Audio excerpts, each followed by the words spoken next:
Okay, I've got the agendas, meetings, special meeting, okay, special meeting, okay. Ladies and gentlemen, we are ready to begin this afternoon's special board meeting. The special board show meeting you of when we October get done with 20th, this. 2015 is now called to order. The time is 2 o'clock. At this time, we request that all electronic devices be turned off or put in the silent mode. We would like to take this opportunity to remind members of the public of the district's mission, which is to ensure that each student reaches his or her highest personal potential and the district's vision to be a world-class school system. This afternoon's agenda includes public comment and one item under superintendent's recommendations. Board members, is there a motion to adopt the agenda? So moved. Moved by Mr. Teuber, seconded by Ms. Fisher. All in favor, please signify by Aye. saying aye. Aye. Aye. Motion passes 5-0. Next item on the agenda is public comment. Mr. Martin, would you please address the agenda item of public comment? School board policy provides the opportunity at this point in the meeting to address the board concerning any matter relevant to the operation of the school district. The time allowed per speaker is 3 minutes. Ms. Morgan, I have 0 cards. Okay, is there anyone on the right side of the auditorium who wishes to address the board? There's nobody on the left, so there we go. Okay, Dr. Atkins, would you please read your recommendation?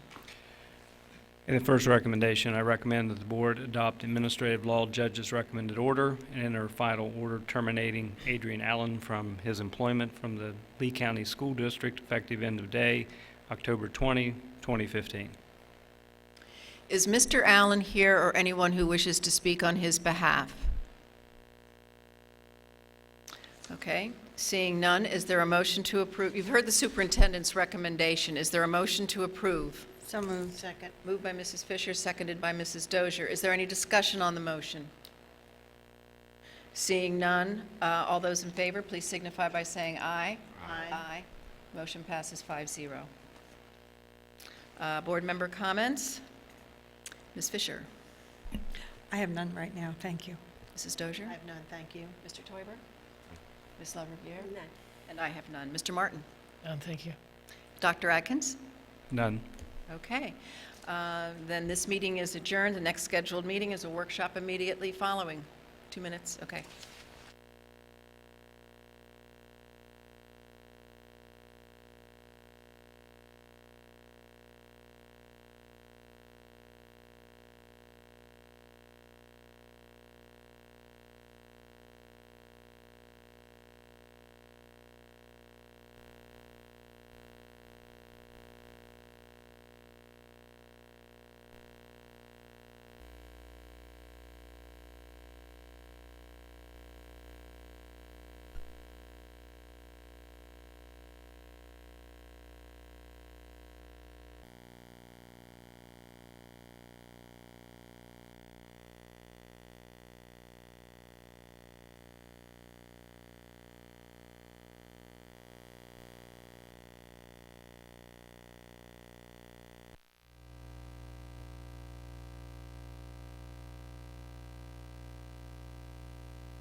Okay, we're ready to begin the School Board of Lee County Board Workshop. I'm calling the meeting to order and turning it over to Dr. Atkins. Thank you, Ms. Morgan, and thank you, board members. I'm here to talk about really a subject that is near and dear to my heart, and that is about going out there and really recruiting and retaining some of the best talent in the district. As you are aware, I believe we are having shortages in a number of areas in this school district: substitute teachers, bus operators, and of course some of our technical skilled trades, etc. What we'd like to do now is talk to you, share with you some of the steps that we've been taking in really all of these areas. The first has to do with substitute teachers and some of our strategies and changes in policies to try to recruit more into that workforce. Then really excited for you to learn more about our teacher career ladder and some of the work that has been done there. And then finally, something that we undertook years and years ago, and I'm just so happy to see this come back, and that's a job description and salary study. This is something that is critical. It should be an ongoing process of any quality organization, that we're constantly updating our job descriptions and making sure they are aligned with the market. So I'm really excited about having the group report to you in terms of what their plans are in this particular area. So at this time, I will go ahead and get right to it and turn it over to Dr. Pruitt, who will begin and take us through each one of these areas. Thank you. Good afternoon, board members. Dr. Atkins. Since this is all things human resources this afternoon, I have Dr. Halstead and Ms. Christensen here with me as we move through these items this afternoon on the agenda. And first up is kind of an overview of what I'll call all things substitute teacher. While we're going to talk about some changes in substitute teaching policies and things that we're doing, but I also want to review some data with you so you can see where we are. I know it's been in the forefront of things you have all been hearing recently, but it's really something we've been working on for the past year because we've recognized that this was a critical area by which we needed to address and do some work. Because what we know looking at the research is that having a good quality substitute pool is critical to keep the work of the district going. Otherwise, what happens is you lose that momentum that might be going on in the classroom if we don't have qualified subs, or it disrupts the classroom environment because we're parceling out students or we're shifting people around, and it just really interrupts the instructional flow, which is critical to what we're doing. Now, the idea of this substitute teacher shortage has really been predicted for quite some time now by the people who are experts in this area due to several reasons. And one is the overall decline just in general in people entering the profession of education, coupled with, as we know, our economy is getting better, which means that the job market is getting better, therefore there's less candidates that can enter that pool.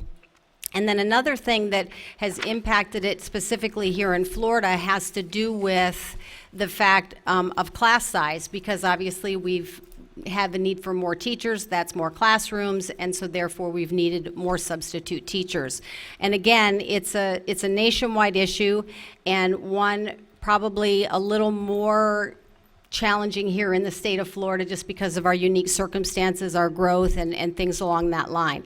But what I wanted to do is, a couple of months ago, the Compensation Recruitment Department did some comparative studies and looked at the data, and I want to share that with you just so you kind of have an idea of how that problem has kind of escalated for us a little bit.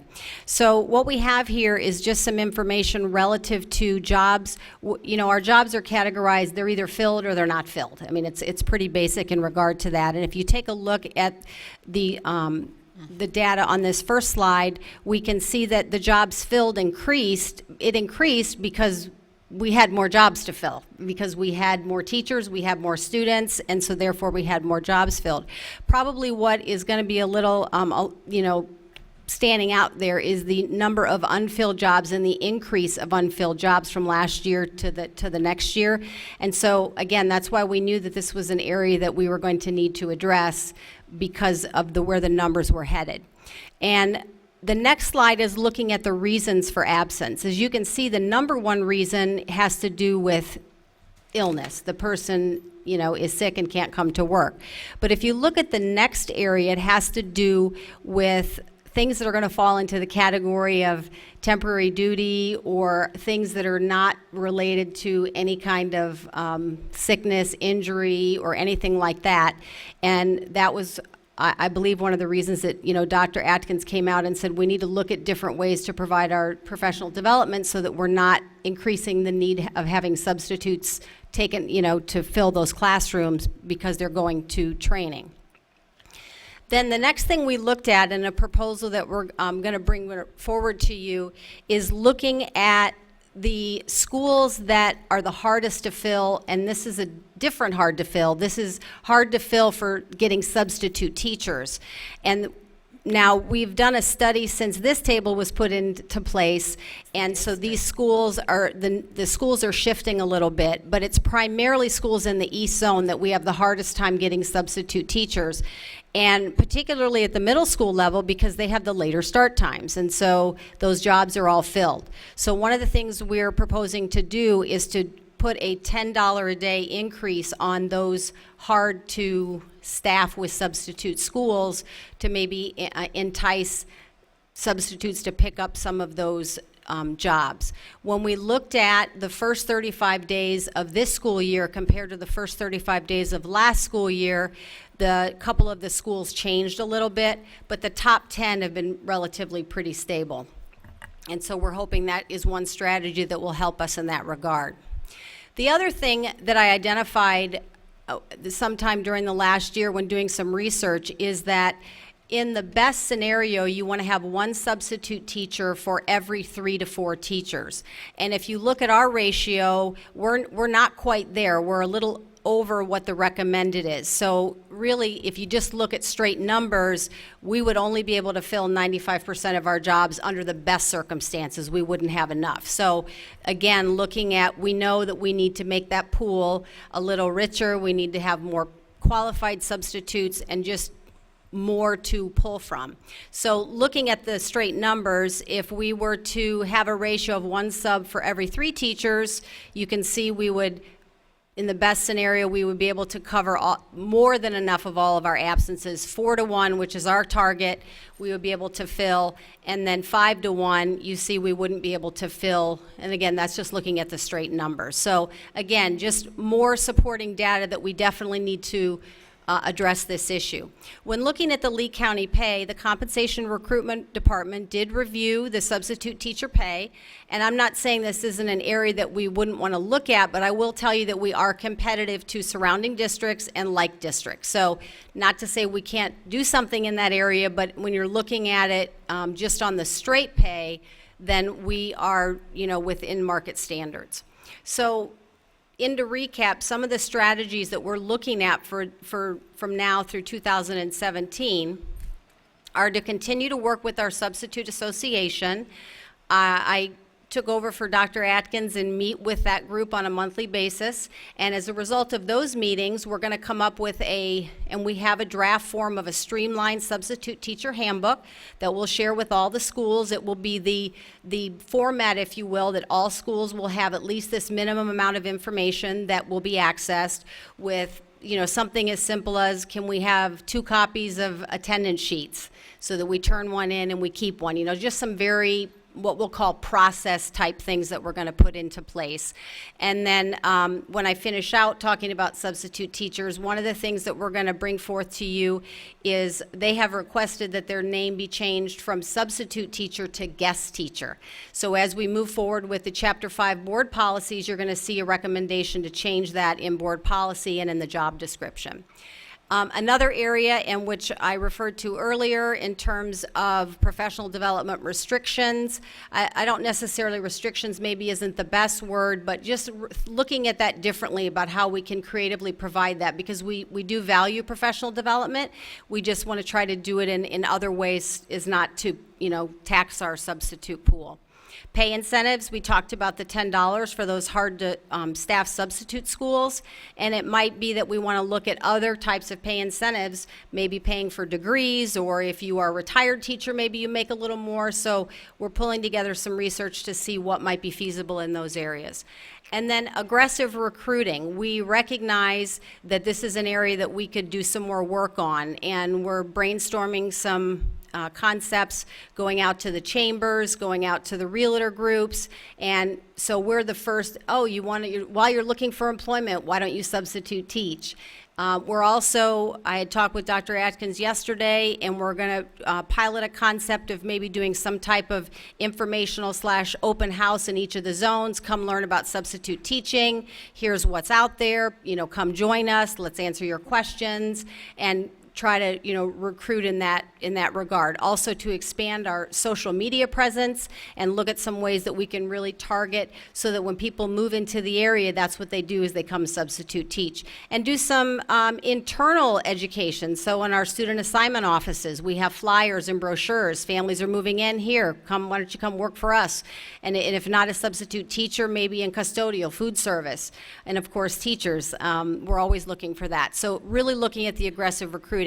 And then one of the things that we're talking about or looking at for next year to reduce demand, and this would also be a benefit in regard to the Affordable Health Care Act, is maybe look at having some permanent substitute teachers. So every day they come to work, and that will help us in regard to ACA, but then would also help us relative to knowing that we're always going to have this qualified group that are coming to work every day. So again, the final part of this presentation is the request from the association to change their name from substitute teacher to guest teacher. And Miss Patty Elkin is working on the Chapter 5, and we're working with Mr. Martin, and so you'll be getting that coming forward. So you'll see that request as we move forward. Any questions or comments in regard to substitute teachers? Board members. Mrs. Dozier. Not really a question, but to have some type of a flyer out in hospitals, doctors' offices, and places like that, and any of the places where we can think of maybe with the county, where they are having like employment opportunities and so forth, the unemployment office or whatever. I just think that's a great idea, because we do need to look for every way possible and, to increase our workforce. And I think that that is a great job for that. So I just applaud y'all for doing that. And I know that we may have to look at, because we're growing so, and I'm talking about growing so with teachers in the classroom, that we may have to look at another way besides daytime pulling teachers out of class. Because when I looked at those figures of how many teachers are being pulled out to come and do training, that's almost staggering. And while I appreciate substitutes or Guest Are we teachers. gonna call them again? Guest teachers. guest teachers, while I appreciate guest teachers, and many of them are retired teachers anyway. I mean, I know there's one sitting right here, and I mean, if they have that one, they don't miss a bump. There's no bump in the road or anything like that. However, there are some that are not the same caliber, but all of our people are very professional, and I appreciate the fact that they are willing and able and out there in the classroom and can continue when the teachers are not out. But we need to look for ways to encourage more teachers. And I'm just going to put a plug in. If we had that clinic and teachers didn't have to take the day off to go to the doctor, and we had a clinic here, that would keep them in school too. Just little FYI, Dr. Atkins. I see his pen writing right now. Just a little FYI. Mrs. Fisher. Thank you for the presentation, and I'm really glad that you are looking at the salary schedule for the different categories of guest teachers and at some process improvement. I wonder if the hard-to-staff with guest teacher schools are the same schools that are hard to staff with teachers. No, that's what's, because we did look at, there's some similarities, but no. Right. So I was wondering if maybe it would be a good thing to have some kind of a survey with our guest teachers, about what attracts them to a school. And I had one other thought. Those are mostly East Zone schools, and I know that a large percentage of our teaching staff lives in the West Zone, and I didn't know if maybe that was the same for our guest teachers also. So those are my comments, and thank you. Appreciate Thank that you. you're working on that. And I just saw Mr. Getz walk in. I'm Yes. sorry, he missed all the good stuff, Yeah. but we're talking about you guys really well. Mr. Toiber. Thank you, Madam Chair. And to follow up with Ms. Dozier said, are we, for example, I know the Hispanic Chamber is having a job fair, I believe, this week Are we there, all those job fairs, or are we putting up a table there? Yes. Okay. I also want to add that we've been continually making improvements to the website relative to substitute teachers. And Mr. Getz doesn't even know this yet because it's fresh since our meeting last week, where we're really trying to make it simpler when you become a sub, and here's what the next steps you need to do. The other thing that we're looking to do long-term is to, if you are somebody with teaching experience or education experience, then you fast track to get right into the classroom. And if you're not, then we have a different set of a process. And the other thing that we're going to do is move so that a lot of the orientation pieces are in an online environment so that people don't have to wait to come sit at a meeting to get that information so they can do it on their own time. Ms. Laverriere. I just agree with Ms. Fisher. I really do believe the problem out in the East Zone, all of those schools, particularly the Lehigh Elementary, East Lee County, they're at the very farthest point. And so I do believe that distance is an issue. You know, distance is also an issue for the Alva School, but it's not as large and doesn't have as many staff. So that does come into play. Thank you for your hard work on that. And I do believe we did receive something about there is going to be a change with regard to professional development scheduling, correct? Yes, we sent a memo out last week that really, what it did was it informed our principals that professional development during the day, we really at this time are going to have to suspend that unless it's absolutely necessary so that we could keep teachers in buildings. And as much as we believe in professional development, we believe that we had to take this drastic step because the vacancy rate among our teachers was just simply too high. And you know, the most important thing is to have that high-quality teacher in front of kids in the classroom. So that was a step that we just felt was absolutely necessary. We'll continue to evaluate as we move forward. As I think I mentioned last week in my email, we do hope that as the snowbirds return, that we have increased number of substitute teachers that fill our rank, in addition to the aggressive recruiting strategies that we are currently deploying. And it may be one where we need to revisit in some of our hard-to-staff substitute schools that long-term substitute concept that they are really going to probably put into place next year, but we've actually had to do that in short term to get us over some humps. And I just have one question. What is orientation? Right now, it's kind of a various, they do some information online. There's optional orientation here that the Substitute Association does that Mr. Getz and his folks take care of. And that's definitely an area that we're looking to do a better job at because it's not a formalized process to which would meet my level of satisfaction. The reason I ask is because we had the same problem in a school district I was in a long time ago. And what we found out is that people were willing to sub, but they didn't know how to manage a classroom.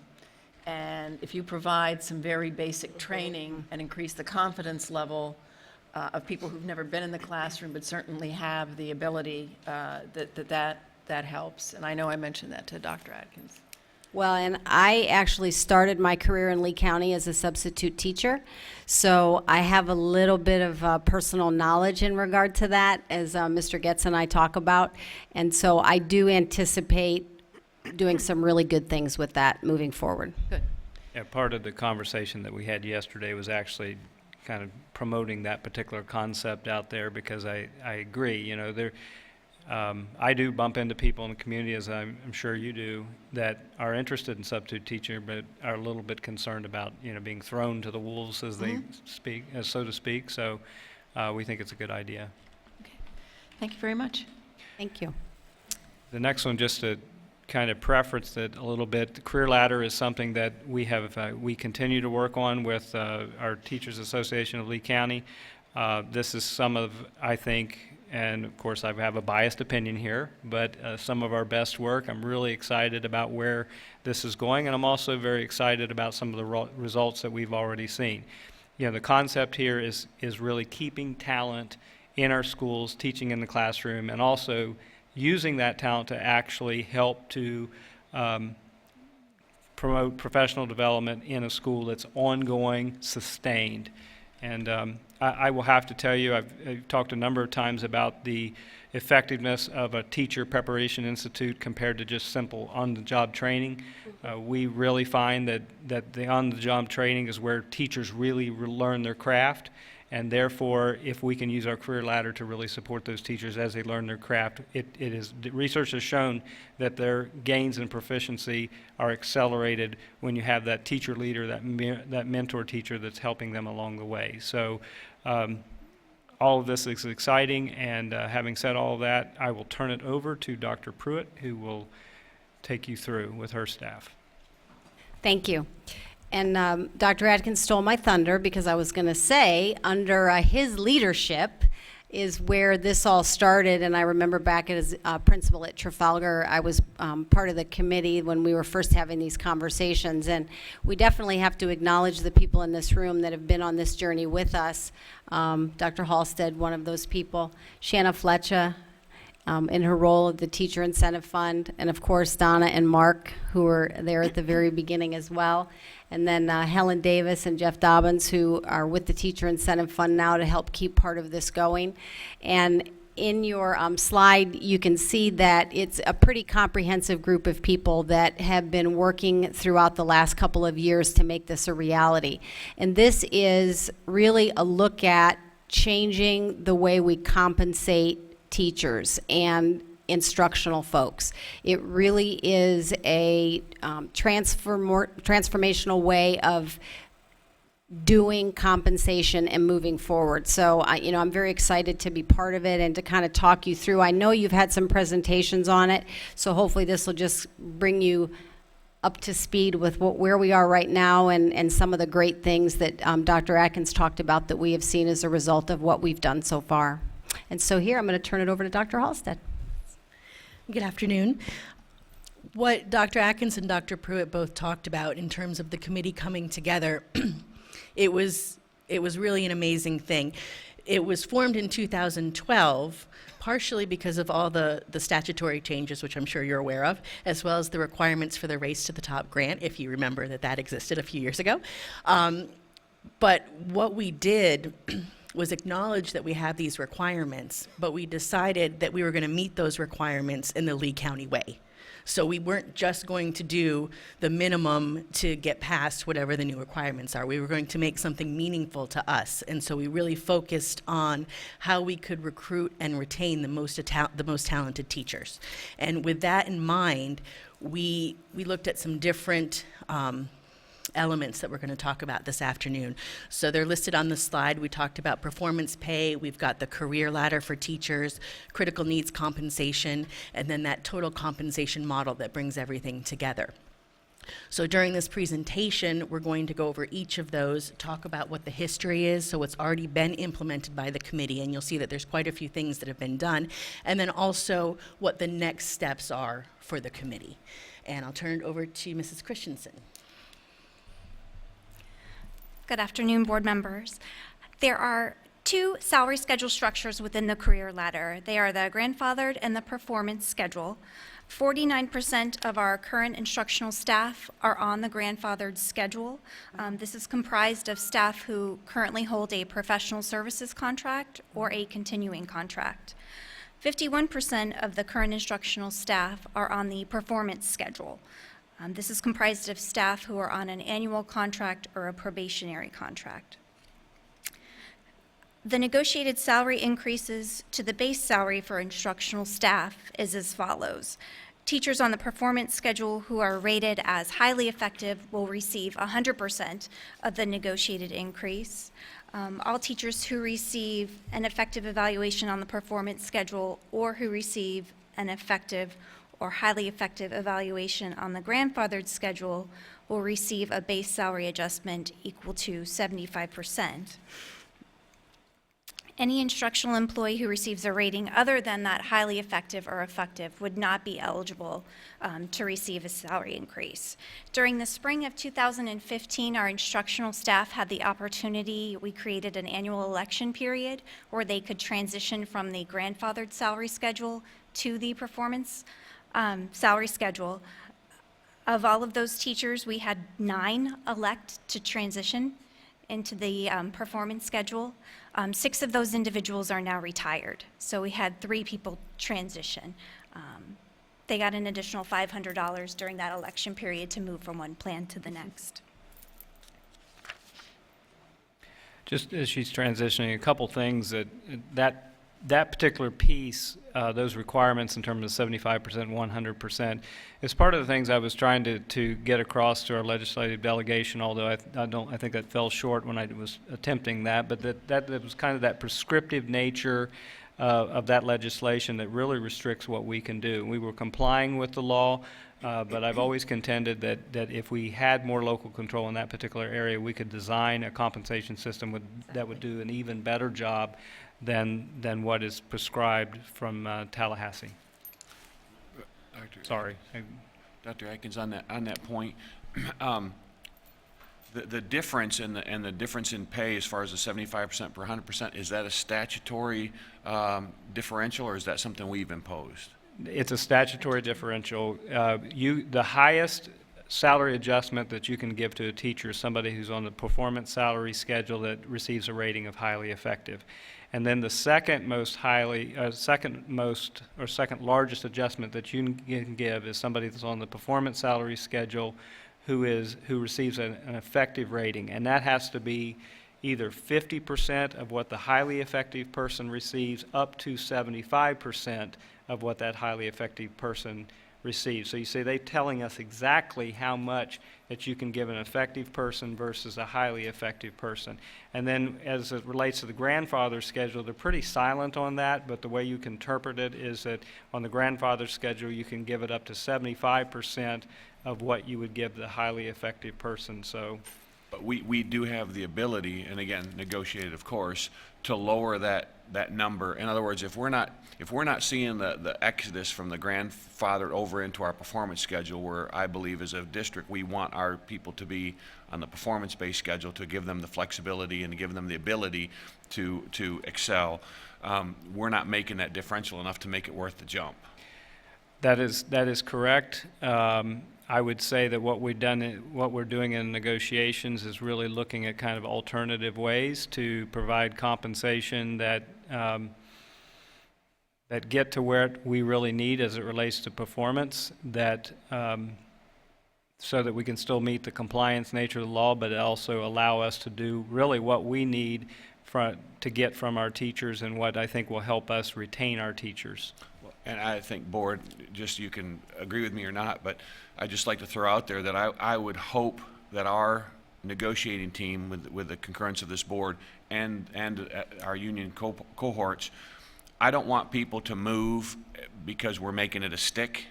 I don't want to resort to that, but we want people to go where we want them to go. So I'd rather have us figure out a way to make it a carrot, that we make it incentive, so when they go, it's a better thing it's a win-win for everybody. But we want people there. So, I leave it to you guys to come up with the plan to do so, but I think the Board, and I'd like them to weigh in as well, but we don't want to have 2 separate, ways we handle our people. We really want people over in an ability where you can actually manage your workforce in a manageable way. Well, I'll take questions, and I'll tell you one of the things we're trying to do this year to help with that. I was just saying, many of the people that are on the continuing services contract are also going to be, as the years go by, slowly retiring and exiting the system.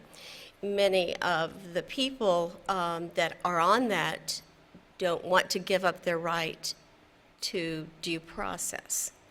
When when a teacher goes on the annual contract, and if an administrator decides you're not going to be coming back, then they have no ability to go and say, but I want to have due process so that we understand that in the perfect world, all of our teachers will be in a setting where they're receiving fair treatment by their administrators.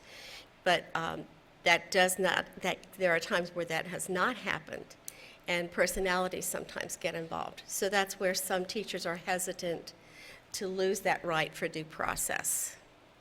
So that therein is where the component is. And that was the question I was going to ask, what is the retirement schedule of the people who are on the continuing contract? Because that will influence to what extent we want to be aggressive in terms of encouraging transition. I don't have in front of me right now, but what I did develop early on that I put in the plan was actually, we had tracked that over the course of a 5-year period of time, and again, I'm not recalling the exact number, but it was something like, I want to say like 36% over that left on the, with the professional service contract. If take every other thing out and not provide any incentive, that's where it would be over the course of 5 years. Hillsborough, when I went up there and talked to Dr. Steele about their particular career ladder, he predicted that in over an 8-year period of time that there would be nobody on his grandfather's schedule. And I have to brag about ours versus theirs, just a little competitiveness. They took folks out of the classroom for 2 years, and I think it was over 200 teachers, as I recall, to provide this type of professional development. We didn't do that in Lee County. We kept our teachers teaching in the classrooms. Even our folks that are, quote, downtown that are teacher leaders, our professional development folks, teach in the classroom 20% of the time, and our teacher leaders can be 40 to 50% of the time, depending on their level of assignment. So what I was going to mention is exactly what Ms. Love Rivera, forgive me for that, I'll get that right one of these days.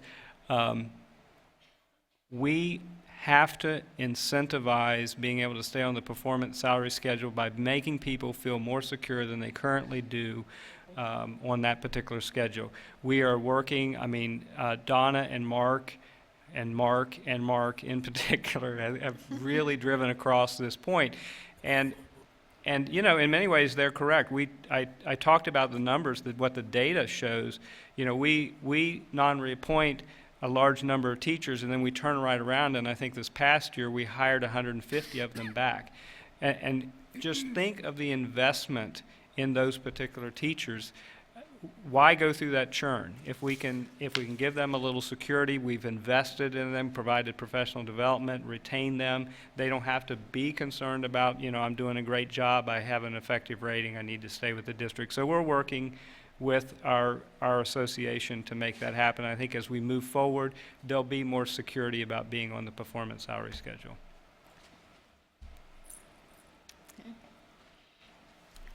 Okay, so within the career ladder levels, there are 3. There are the apprentice level, the career, and the accomplished. As you can see on the slide, the number in parentheses represent the number of instructional staff on each level, and that was as of October 12th.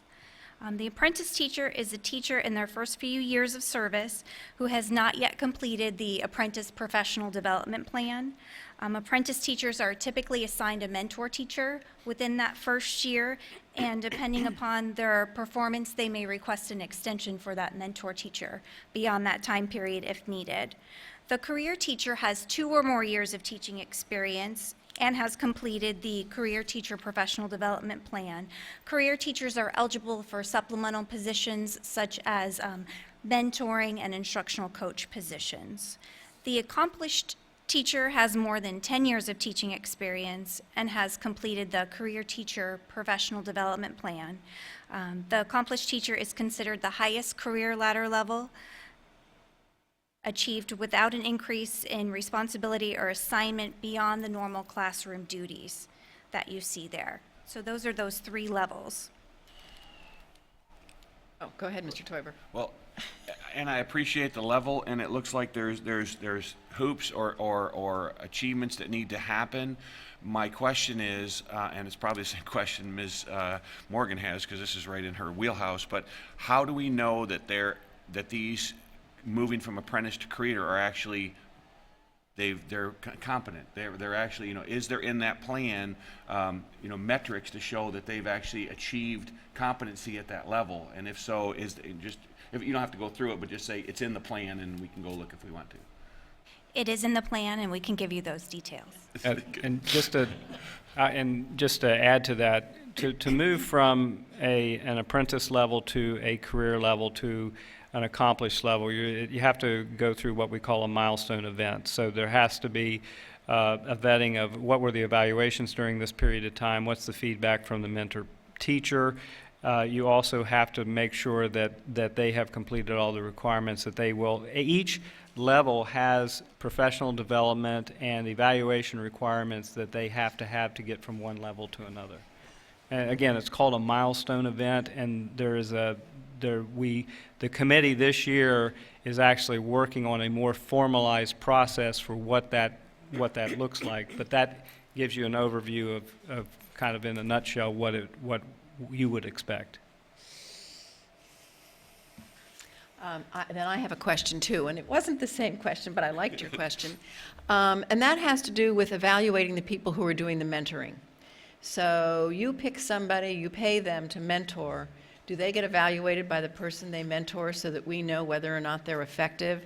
And then the same thing for those who become mentor teachers and instructional coaches. Who's evaluating them? And I would certainly hope that the person who's being mentored or coached has an opportunity to weigh in on the effectiveness of the mentoring and coaching. I'm not sure. Well, I think it was a suggestion that Ms. Morgan made to me yesterday, which I really felt was a great idea. Now, when she was suggesting it, it was applicable to mentor principals. Right. But I would think that the same thing applies with, mentor teachers. And we'd certainly have a really good process for teacher leaders, but we could improve upon our process for mentor teachers. Okay. Thank you. Okay. And then the transitions between, Mr. Toiber, we kind of segued into that. Between levels, minimum years of effective and highly effective evaluations, you must have those in order to move from one level to the next, as well as successful completions of the professional development requirements. So the next steps for the career ladder levels are to establish systematic and manageable processes for these, because this is huge. We're very excited and enthusiastic, and we want to aggressively move forward. This plan would be to identify all of those eligible teachers and transition teachers to the next levels and establish effective communication plans with them so that they clearly understand what level they're on and what they need to do to get to the next level. So just to talk a little bit more about the mentor teacher, teacher leader, and the professional development and leadership specialist, and the benefits of that just from a former principal perspective, in that this is really the area that's going to make a difference as it relates to all teachers, but specifically with teachers that are new to the profession, whether they've come out of an education program or if they've come out of some non-traditional situation. The mentor teacher is just that. They mentor new teachers and provide assistance. And I can tell you that as a principal, having somebody that those teachers can rely on and go talk about maybe those unwritten rules or those tricks of the trade that you don't know about and things that you don't know within a particular building, that is wonderful to have a good base of mentor teachers. And specifically as it relates to the career ladder through the Teacher Incentive Fund, that was expanded in terms of the focus on having mentor teachers, and we have about 400 of them right now. The teacher leader is the teacher that teaches a few classes and then goes and provides coaching to other teachers. Now, I didn't know what this was called years ago when I was at Trafalgar, but that's what I did, is I took my best teachers and would give them extra planning so that they could go in, or they would go in and do the model lesson in another teacher's classroom, and other teachers would come in and watch it. And I just know from my own personal experience, that's where the greatest growth I saw for new teachers would, because again, that's that's their peer. It isn't an administrator telling them what to do. It isn't, somebody, it's someone, oh, that's my colleague. They teach the same students I teach, they teach the same curriculum I teach, and it makes a huge difference when they can have that collegial conversation. So I just know personally, as a principal, it had the hugest impact. And then as Dr. Atkins talked about, in terms of the professional development and leadership specialists, they're still getting into schools and teaching lessons. So it really is the model that makes a difference, and we've continued to expand that, and the long-term plan is to, find ways to sustain that, because we have, as I'll talk about at the end of this presentation, what the positive things we've seen out of some of this work.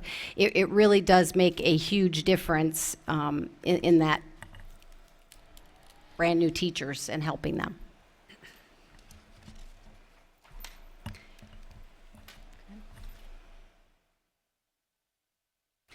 Another area that the Career Ladder Committee focused on was critical need incentives. And the idea behind this was the general recognition that some schools struggle more with staffing instructional staff than others, and there's some subject areas that are harder to staff than others. So there was the acknowledgement of that and the discussion of what we were going to do about it. So we researched what makes schools hard to staff. What are the things that we can measure to determine which schools are the hardest to staff in our county? And the committee came up with 12 different factors that contribute to staffing difficulties at a location. And the schools were ranked in each of those factors, and then there was an overall ranking created. And from that, we determined 5 schools that were considered hard to staff. And for the initial implementation of this, they were Eastleigh County High, Fort Myers Middle, Franklin Park Elementary, James Stevens International Academy, and Lehigh Acres Middle School. So those became our 5 kind of focus schools for this. And the incentive piece is an incentive was given to effective and highly effective teachers who work at those locations. The idea was it could be a recruitment tool to get highly effective and effective teachers there, but also a retention tool, because we want to keep the effective and highly effective teachers that are already there. In combination with that, there was a superintendent recruitment incentive also, with the focus of getting highly effective teachers, inviting them from across the district to transfer to those schools, as well as to our district reconstituted schools, and giving them an incentive to do that, as well as an additional incentive to highly effective teachers to remain there. Mr. Teuber. Are these, when you say across the district, these are incentives to go there and not go back? Because one of the things that, that I've seen or that I've heard, our district's huge, and we have a lot of teachers that worked really long and hard to get into a school that's, I wouldn't say easier, but it's a little bit less stressful. And that these, it's tough. These schools are tough, and people say, I really want to help, but I'm not into it for the long haul, but I have a lot to offer.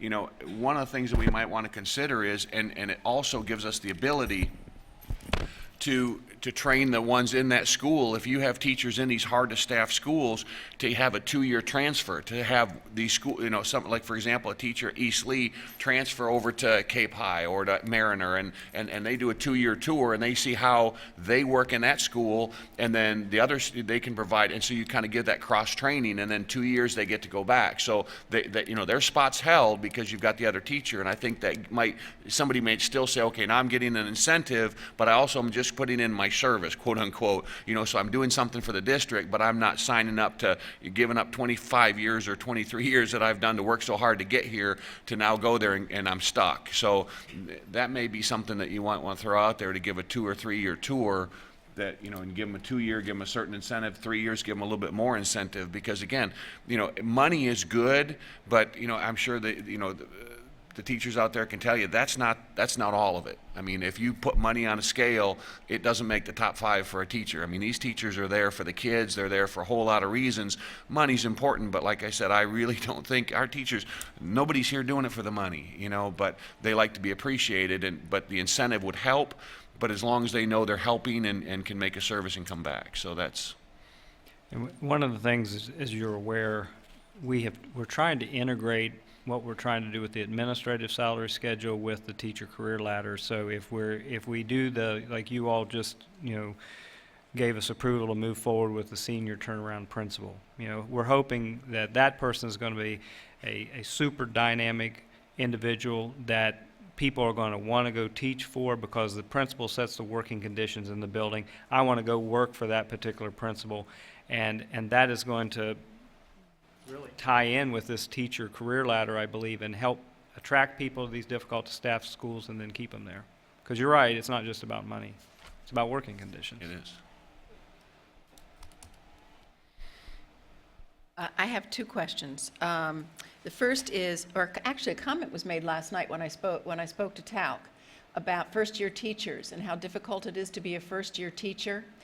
And they said that there's an awful lot of work that is given to first-year teachers that is, I guess, administrative or operational in nature. And so they spend a lot of time doing non-classroom stuff when they really need to get established in the classroom. And of course, I'm not a teacher, so I don't know what they were talking about. But they seem to feel pretty strongly that we could take some things off the first-year teacher to make it a little bit easier for them to get acclimated and into a routine. So I throw that out. And then the other thing that just occurred to me is we're talking about the hard-to-staff. Why would you not have to go through a hard-to-staff school to get from career teacher to accomplished teacher? Good point.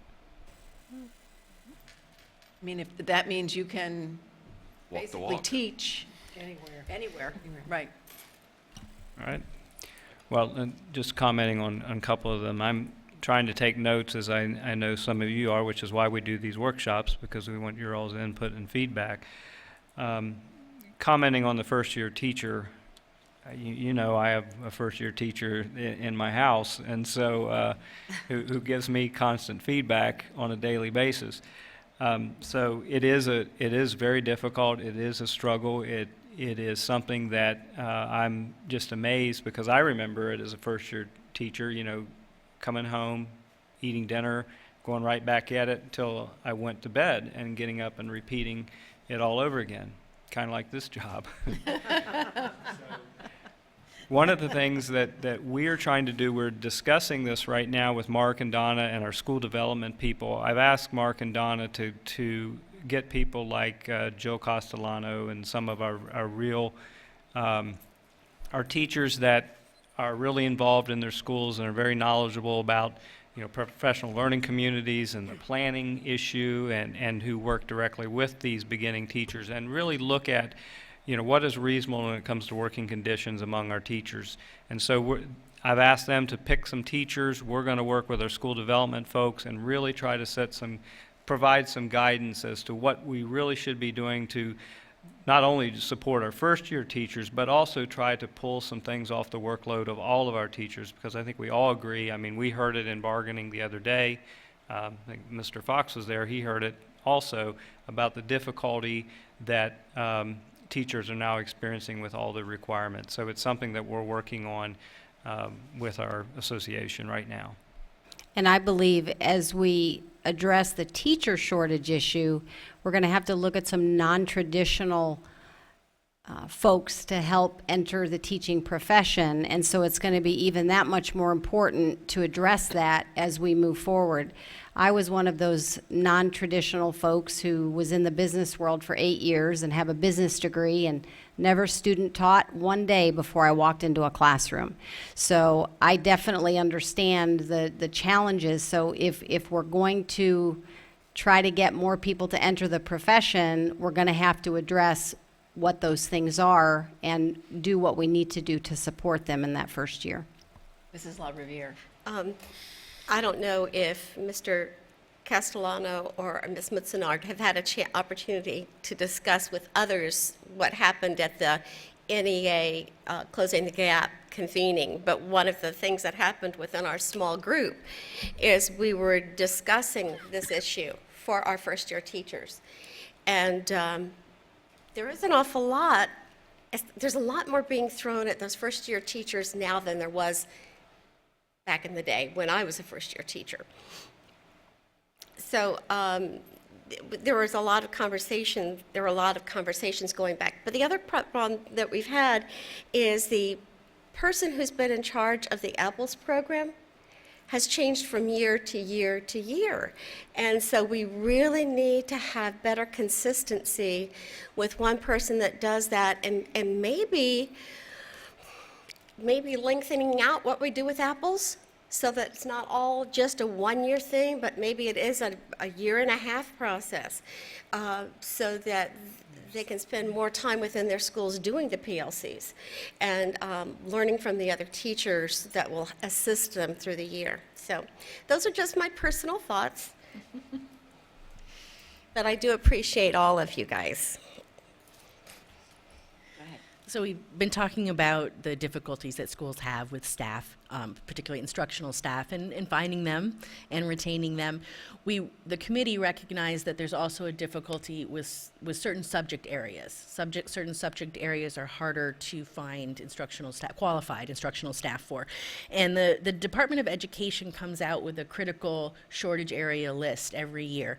But it's got a lot of instructional areas on the list, and we also thought it wasn't necessarily Lee County specific. It was a great piece of data because it's very well researched and it has a lot of data points about Florida, but we wanted to add some Lee County data points to make sure that we were focusing on the subject areas that were most difficult for us. And so the committee determined 5 other factors that would make a subject area harder to staff than another. And again, those are ranked, and depending on funding, the top however many, again, depending on funding, there's a bonus given to the teachers at the hard-to-staff schools that are also in that hard-to-staff subject area. In terms of the next steps, we really need to develop and implement a transition plan. When you identify schools that have challenges and then you provide them extra supports to meet those challenges, your hope is that they're going to improve. And the inevitable improvement results in them not qualifying for the additional supports that you originally provided them. And so that's the challenge here. We have schools that are improving. We need to look at what we're going to do now that they've improved, and we have other schools that are rising to a higher level of difficulty. And to help address it, we did freeze what the hard-to-staff schools and the hard-to-staff subject areas would be for 3 years. And that would give those schools a chance to really implement the programs, and also give us a chance to see what the impact was. But FY17 is when we had negotiated that we would implement the next round in terms of revising the matrices and determining what the new schools and subject areas were. So that's part of what the committee's working on. And then talking about the sustainability of it. We're excited by the changes and improvements that we've seen. We're not ready to say, oh, they got a bonus to go to the school, so that must be it.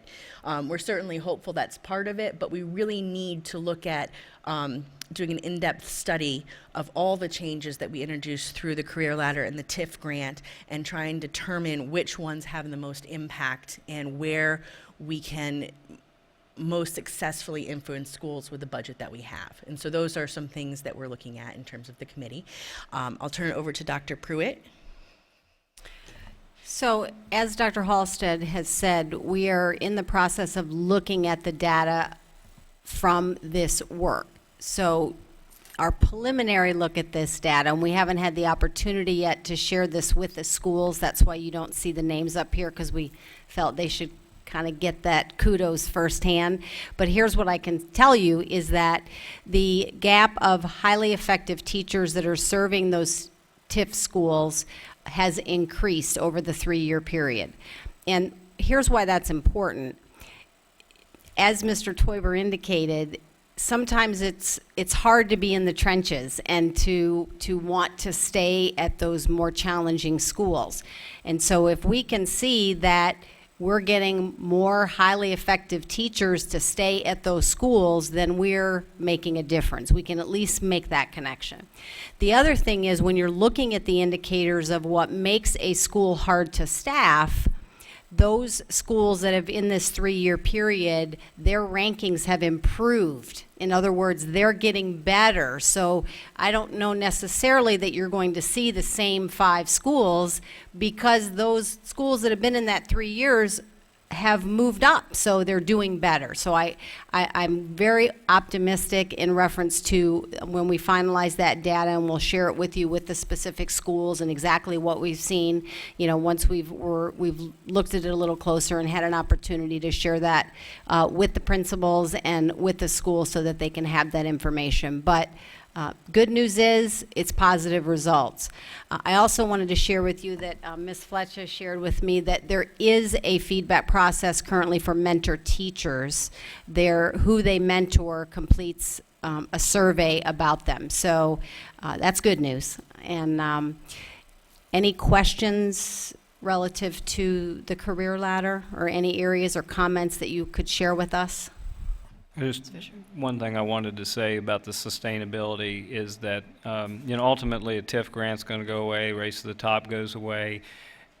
What's important is that we learn from this experience and then apply it to our existing budget. So we're going to this is not going to be the teacher leader goes away when TIF goes away, because we have really done the research and are then going to have to turn around and apply it within our existing budget, because it works.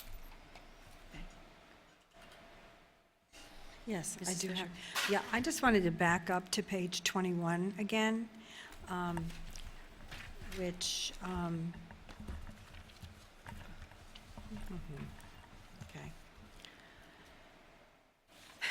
The mentor teacher, the teacher leader, the 3 little boxes. Okay, the apprentice, the career, and the accomplished teacher. Okay. When I look at the definitions, and these are kind of nitty-gritty questions that are coming out of conversations that I've had with not only some first-year teachers, but with others.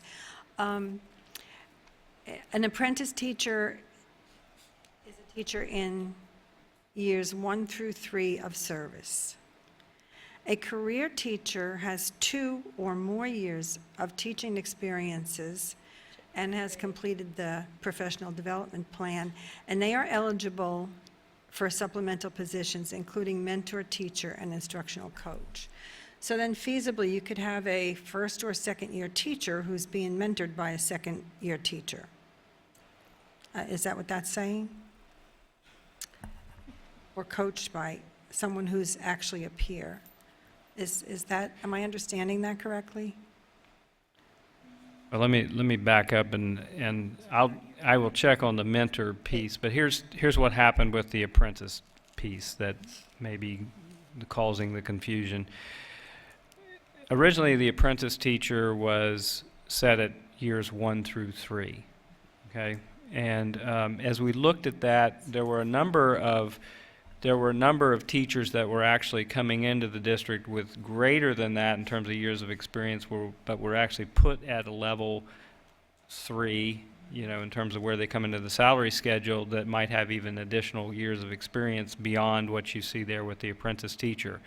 So the other piece is that the mentor teacher, originally a peer teacher or a mentor teacher teaches or mentors somebody for 1 year.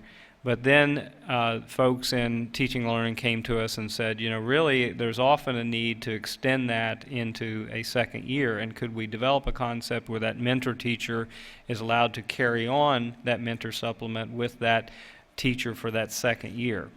So that, and then the research that's out there about the proficiency of a teacher, how they make the rapid gain in the first year and then in the second year, and then the gain isn't as much, led us to recommend that we take the apprentice, because there were people that were just personally just insulted. Hey, I'm in my year 3, 4, 5, and you're calling me an apprentice. I'm doing this for a career. So I mean, they really gave us some negative feedback about that label. And then we coupled that with the research that's out there about the proficiency level, coupled with the length of time for the mentor teacher being up to 2 years. And those three things led us to move from an apprentice teacher being 1 to 3 to an apprentice teacher being 1 to 2, and then you could make your leap to career teacher in your third year of being a teacher. So that answers the question why you see the overlap, because in the beginning there was 1 through 3, and then we moved that career teacher to years 3 and beyond, where it was year 4 and beyond, just to align with the research and also with what we could, because then we could say if you're an apprentice teacher, you can have a mentor teacher both years that you're an apprentice. Now the specific question, I'm not sure if I got anybody up there can answer that one. but Well, we'll- in theory, the way, we don't have any currently that I'm aware of, but you could be in your third year of teaching and mentoring a first-year teacher. That is correct. Okay, and it makes sense that an apprentice teacher might need a mentor for more than 1 year. That makes really good sense. I have had some first-year teachers say that when they try to access their mentor teacher or their coach, that they have that the coach person has such a big workload that it's hard to get time with them, so that could be indicating That's their top a little overload, yes, exactly. And then so what you're talking about here, when you're saying experience, you mean district experience? So that someone in a career position could have experience from outside the district, Correct. not just necessarily a brand-new second-year teacher who's coaching a first-year teacher. Okay. And then I wanted to know, with the mentor teachers and the coaches, do you know what the numbers are of those people and the years of experience that they have? And how many of those might be an accomplished teacher who has, let's say, 5 or more years experience? I don't know the breakdown. I know there are approximately 400 mentor teachers, 110 teacher leaders, and then 5 professional development and leadership specialists. But we could certainly get to you you're looking at the average years of teaching experience? Yeah, we could do a query and get that to you. Okay, thank you. And I wanted to appreciate that you get the input from the teachers. And I just wanted to make a comment about the hard-to-staff subject areas seem to me to be reflective of our dramatic increase in children with special needs in our population now, so that's unfortunate. Mrs. LaRiviere.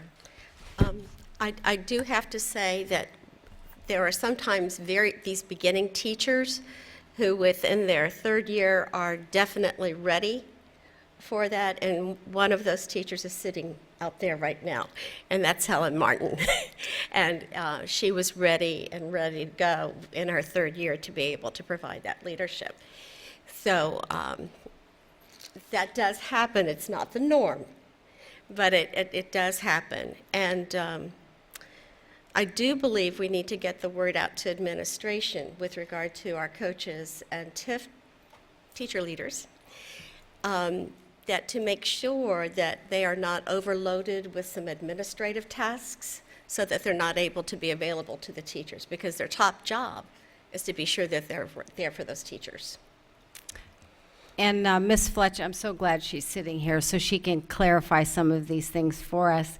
She just indicated to me that the job description that is mentor teacher requires that they be in their 5th year of teaching in order to be a mentor teacher. So while the plan itself says that, the job description reflects they have to have 4 years and they're in their 5th year of teaching. Thank you. And just a couple things. If we could build a model that was very similar to what we have at some of our difficult-to-staff schools and our TIF schools, that we'd like to see this expanded to our regular schools. Because if you're in a regular school, Your access to, a teacher, you don't have access to a teacher leader right now. You have limited access to your mentor teacher, but we're trying to build that and make that differently. In fact, one of the things the sustainability subcommittee is looking at right now is how can we expand the model to non-TIF schools using existing funding, and so providing them an opportunity to be able to bring teacher leaders on staff and provide additional embedded professional development, which I think will be benefit to all schools.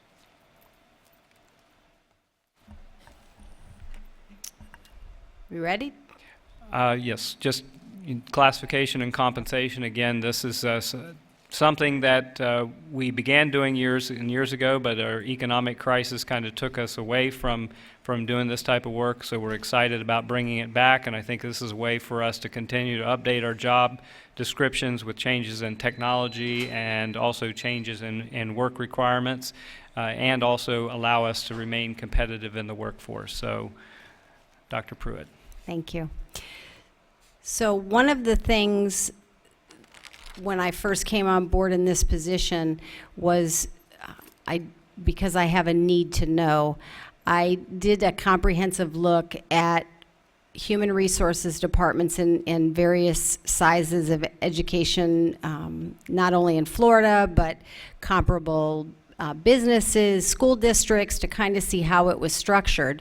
Because what I recognized was when I first came on, they just reinstituted the recruitment and compensation department.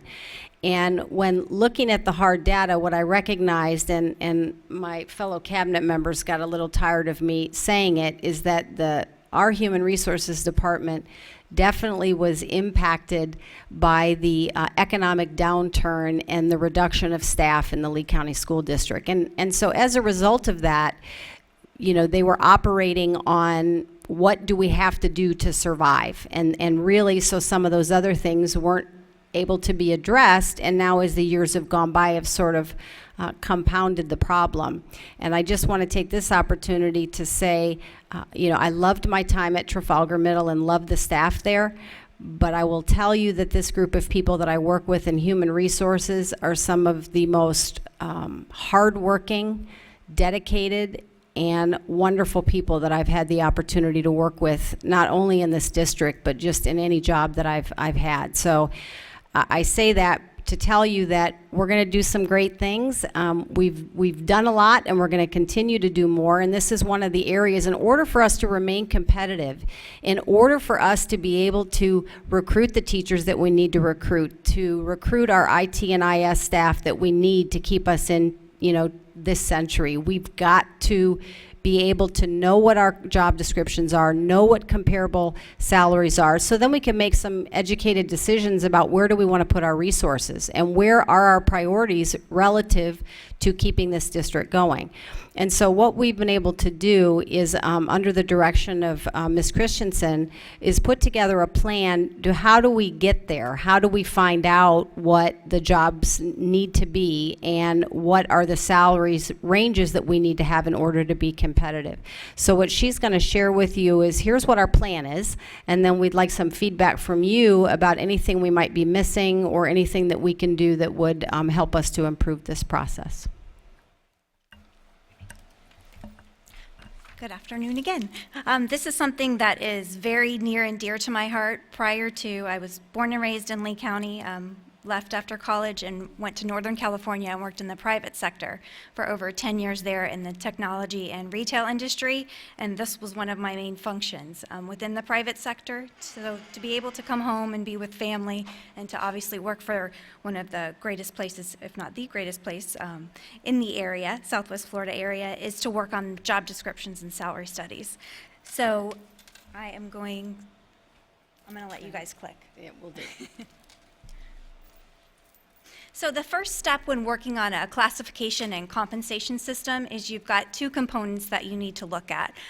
Job descriptions are first, and I'll share with you some background information on where we are today within our job descriptions, the current status, as well as a salary study.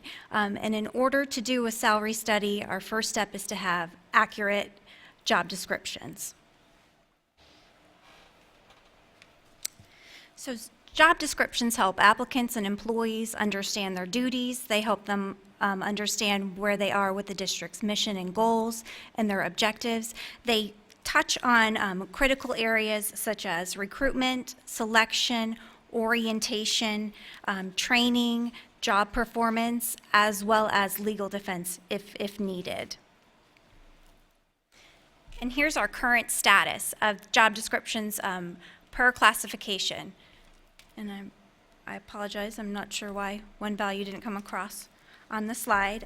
You can see we have 99 current active job descriptions in the administrative classification area, 156 in confidential, 49 in talc, and 134 in SPALC. So total, the district currently has 438 job descriptions.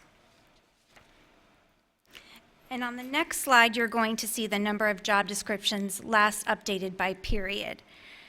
So the bar graph provides an overview, like I stated, that were job descriptions updated by time period. Only 17% of the district's job descriptions have been updated for regular positions within the past 5 years.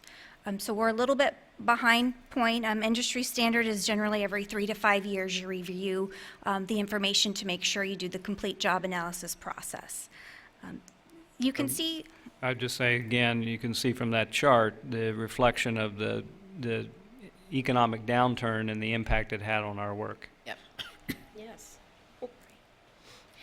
You can see that there's a spike in the 01 to 10 period because we did, and Dr. Atkins, from what I've been advised, we did have an outside consulting firm come in and help us with our job descriptions to a certain extent. Yeah, when I first arrived, 2002, we had a firm out of Tampa that came and they were looking at really just salary schedule in. What we did was actually took over kind of mid-study, finished salary schedule in. Then we went on to complete SPALC on our own, and then we also went on to do some of the others administrative and then some of our instructional units as well. I didn't finish every single job description, as you can see there, but within that period of time, our staff was able to complete the vast majority of the job descriptions within the district. So as you know, our current process is that any job description changes require board approval. And what we would like to discuss further today is our proposed recommendations for getting us to where we need to be. We have a new job description template. And in my next slides, you'll see our job description template hasn't been updated since the early 70s. So we're bringing it up to speed, to current, to where it needs to be. And we also would like to propose modifying the job description board approval process. So with this job description template, we did some research in both the public and private sector across different industries. And based on that, we created the template, which you can see here, and then I believe you also received the draft in your supporting documents as well. So the benefits of this new template, some of them are that it will bring us up to industry standards so that we are current. It will be a PDF fillable form, so it will be more user-friendly. Additional fields are added to accurately reflect exempt and non-exempt status, pay grade, salary schedule, bargaining unit, workers' compensation category, and the days per year. Our job descriptions right now, as you may know, have just a few key elements, but they're not specific in some areas, and so bringing the template up to date will provide more robust information, which will hopefully allow recruits to get further information on the actual positions. The next slide is to recommend to discuss that we would continue to follow Florida statute for those items requiring board approval process, which would consist of the job title, the pay grade, the minimum qualifications, and the major function, and that an administrative process would be followed under the direction of the superintendent for all of the following changes to a job description, such as reports to, supervises, essential functions, other responsibilities, physical requirements, terms of employment, and assessment. And this is one of the areas that we certainly want your feedback, because this is something where, you're giving up responsibility. I want to be very clear about that. And you may or may not be comfortable with that, and we work for you all. So, that's again where we want your feedback. What we're trying to do is to provide a little bit more agility with the job description process so that we can make changes as we need to, like simple things that now we have to bring back, like if we do a restructure, then job descriptions that have, who supervises a particular position, those have to be revised and brought back through. And that not always happens. So we've got job descriptions where, who supervises isn't really in line with who actually is doing the supervision. So those would be things that we could actually change without it coming back. But again, it's really what you all are comfortable with. That is just a suggestion that we're making to try to, just improve efficiency. Mrs. Dozier? How many job descriptions are we talking about here? Are we talking about one? Are we talking about multiple job descriptions? How many job descriptions exactly are we talking about? Well, they all need to be reviewed and updated. So you're talking about all job descriptions. I could never support that, because one of the things that, as a board, that is the authority of the board by statute. Right. We would be giving up something that statute authorizes us to do, and I'm not sure that our constituents would not think that we were actually abdicating part of our responsibility as a board, because that is the way we, in fact, that's part of the budget process in all of this. So I'm a little reluctant. I guess I would need more conversation as to why this is exactly necessary. I hear what you're saying, but we're here every other week. It's easy to come back and have things changed. I think we're pretty flexible as far as that is concerned. So I'm just very cautious giving up or abdicating responsibilities that board members are charged to by the Constitution. Okay, Mrs. LaRiviere? As I look at it, the part that we would be looking at as a board would be if there were changes to the job title, the pay grade, the minimum qualification, and the major function of the goal of what they're going to be doing with their job, correct? Not the title, right? Yes, in the job title. In the Yes. job title, okay. And then the part that would happen with these changes to a job description that would be a superintendent part would be with regard to who they report to, who they supervise, the essential functions of the job, any other responsibilities they might have, physical requirements, the number of days worked, and how they will be assessed, correct? Yes, ma'am. Okay. In the majority of the cases, and we're all at different points with this, I think for us, the main part that we do have to look at that affects budget and so on, that still will come before the board. But the part that are when you make some minor adjustments and changes to the parts of the job description, that would not need to be, which I'm fine, personally, I am fine with that part. The most critical part that I see is the part of the major function and the pay scale, which we would be looking at. And the reason we're at the workshop is to get your feedback. We don't have anything, the discussion that we want to have with you is what your direction is on this. And I would make maybe a suggestion. Something that we could do is when you go through a job description process, you are going to go through with different groups. Like we're going to go through a series of groups that we're going to come through the process. When I was in the military, there was this thing called total control, and that's when you first were starting the process, we were under total control. Okay, that means every aspect of your life was under direct supervision. As we move along, you loosen up control. So what we could do is start this process under total control or under our current adjustment or current arrangement where we bring everything before the board and then we would talk about it, and that's where you get to experience, specifically what it looks like. So you're not giving up anything right now. We would start our process of going through, and then if we wanted to revisit this particular issue to increase, flexibility and agility, we could do that. So again, we could live with either way. Mr. Toiver. Thank you, Madam Chair. I agree with both, I guess. On the I totally agree with Ms. Dozier about the job title, pay grade, minimum qualifications, and major function, even more so that we have to review our current job descriptions, because at the bottom of every one of them, and again, I'm as much to fault as any of them, because the 374 you see in 2001 to 2010 I own, but we added a sentence that said, this all matters, but the superintendent can override it. Well, then what's the point of bringing it forward? So all those job descriptions, that needs to get taken out. I mean, that just basically says we've abdicated our authority away to the superintendent, and I think we need to change that, and I take full responsibility as part of that board.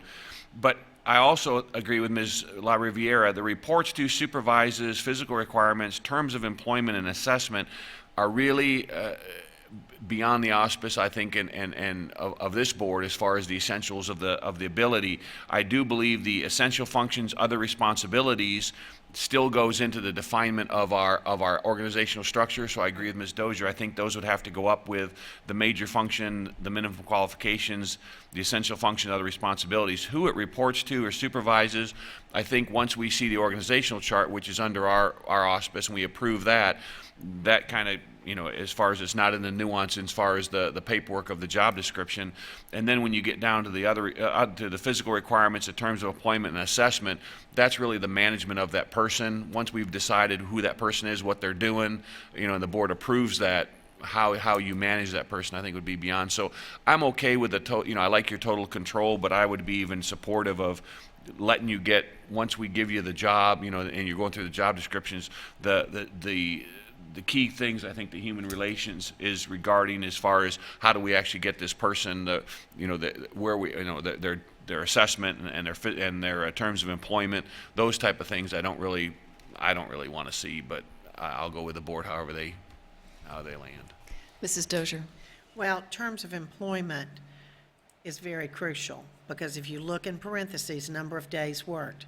So we are basically giving up the right to say how many days teachers will work. And that would give the superintendent the authority by law, because we're giving up that responsibility, that he could say, okay, every teacher's going to have 3 more days, because that's a way of giving them a pay raise.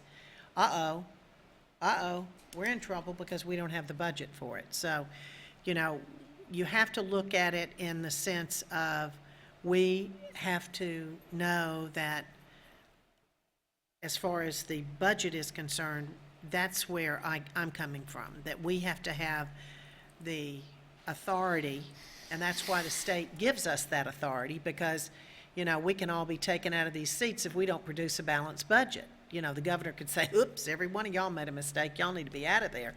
And, I'm not saying it would, not at all, but, crazier things have happened in different places, so you have to consider those things. And we're really looking at it from an administrative, and I say clerical aspect. For example, if a job title changes, if maybe there's a way we can say, okay, so then any job description that has this title, you can change it in all those job descriptions. That's really that function that we're talking about in terms of how to manage as we look at these 400 job descriptions. If we're going to change the title, if the title's been changed, you guys have approved that.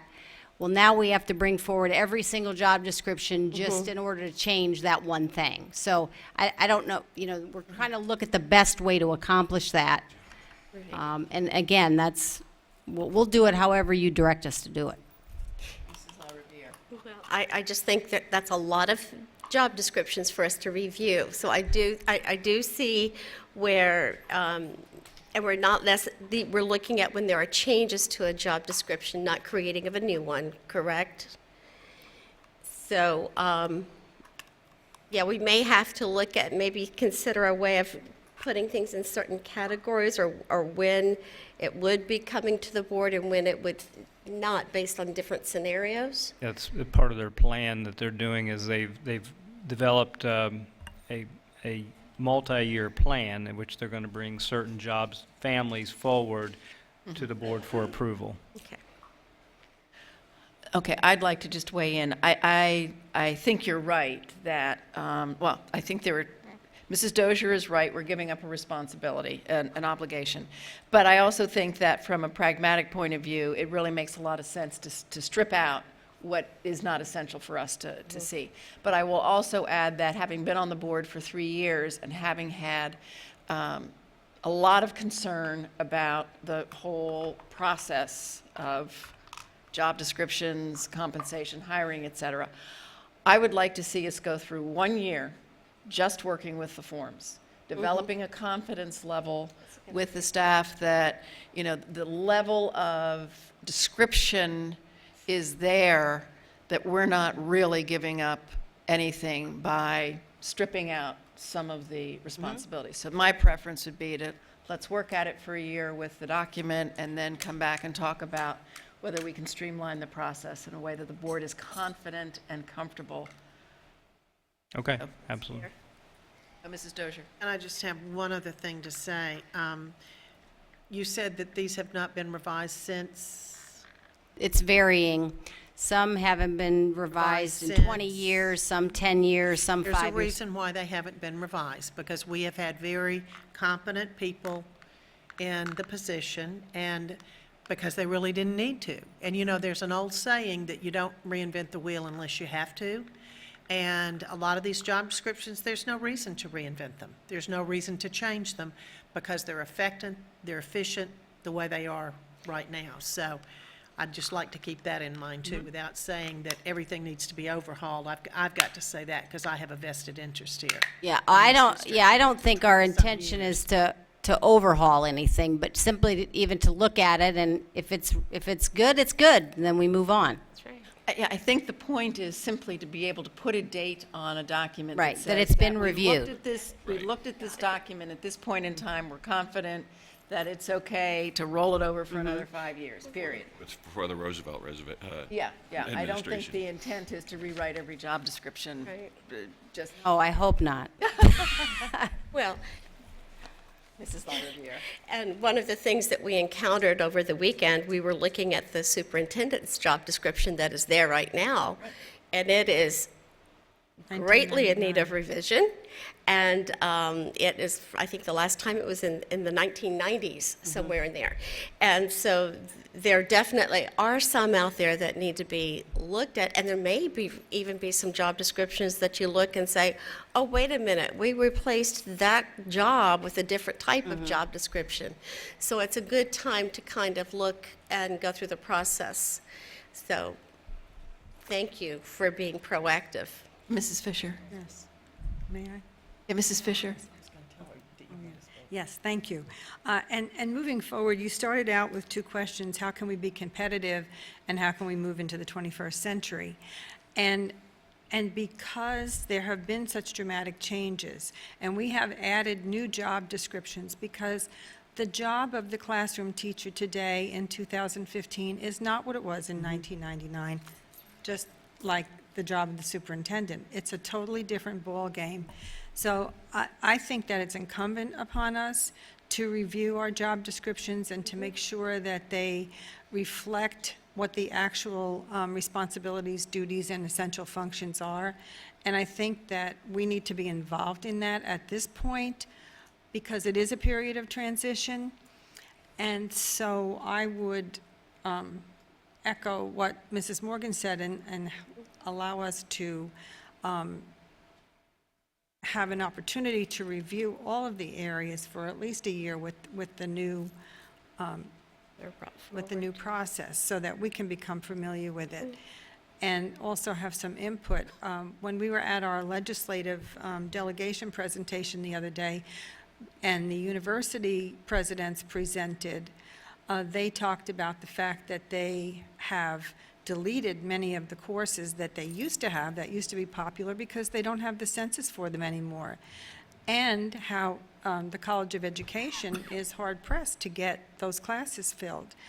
So we are going to have to make some changes and be in the 21st century and have a level of competitiveness with not only nationally but globally. So I think we need to be involved in this process and appreciate the work that you've done so far.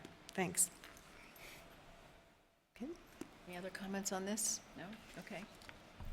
So I will just wrap up really quickly. The next part, after we have all the job descriptions, is to take a look at and do a comprehensive salary study to make sure that we are at, to see where we're at as far as the compensation packages. Are we below market, at market, above market, and then bring forth recommendations in regard to compensation for those pieces. And then the next steps, we would like to get your feedback if you're okay with moving forward with the new proposed template. We would like to put that into effect immediately if we could. Everybody comfortable with that?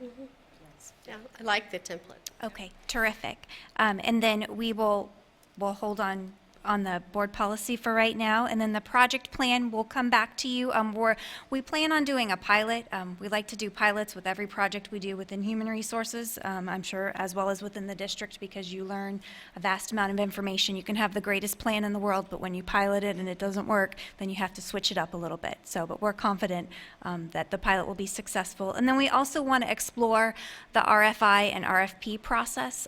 Right now, it's myself and I have 2 coordinators focused on this position. So that's, I'll count myself as half, 2.5. And we've projected it will take anywhere from 2.5 to 3.5 years right now for us to actually go through and do everything.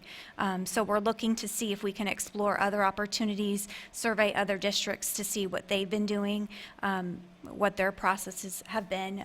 In the initial research that we've done, we've seen a lot of job descriptions around the state of Florida we're kind of all in the same boat.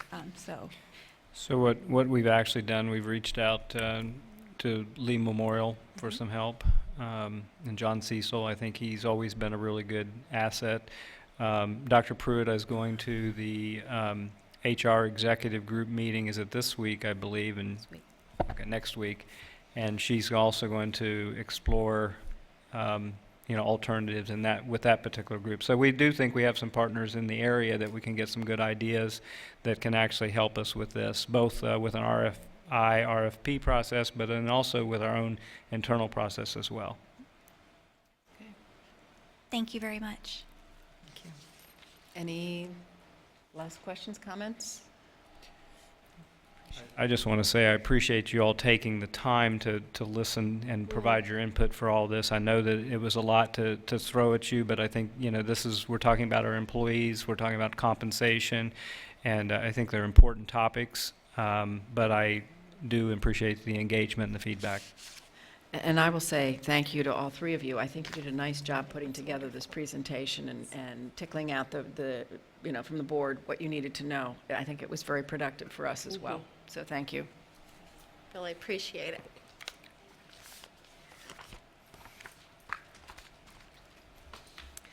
Okay. Board member discussion? Just thank you very much.